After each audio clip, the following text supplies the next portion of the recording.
কল্পনা করুন, ছোট্ট রাসূল সাল্লাল্লাহু আলাইহি ওয়াসাল্লামকে কোলে নিতেই এক নারীর সব অভাব দূর হয়ে গেল। কিন্তু এরপর যা ঘটল সেটা শুনলে আপনি অবাক হতে বাধ্য হবেন। বনু সাদ গোত্রের একটি ছোট্ট ঘরে বাস করতেন মা হালিমা আস-সাদিয়া। তার আর্থিক অবস্থা ছিল অত্যন্ত খারাপ, চরম অভাব অনটনের মধ্যে দিন কাটত।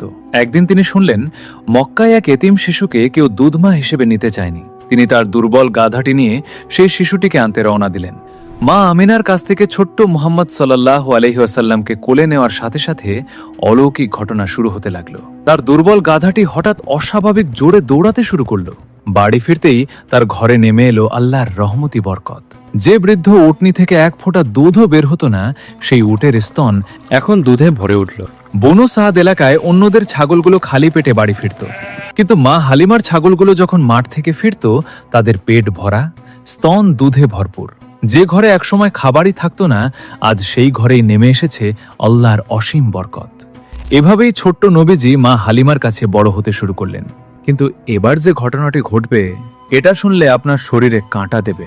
নবীজি তখন মাত্র 5 বছরের।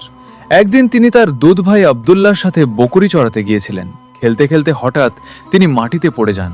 তারপরেই আকাশ থেকে জিব্রাইল আলাইহিসসালাম নেমে আসেন।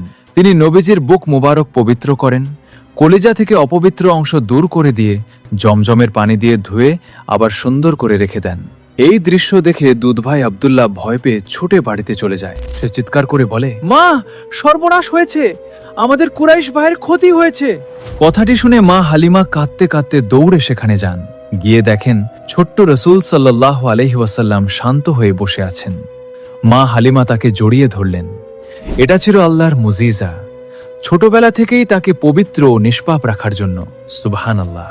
ভিডিওটি যদি আপনার হৃদয়ে লেগে থাকে তাহলে কমেন্টে অবশ্যই সুবহানাল্লাহ লিখে দিন। জাযাকাল্লাহু খাইরান।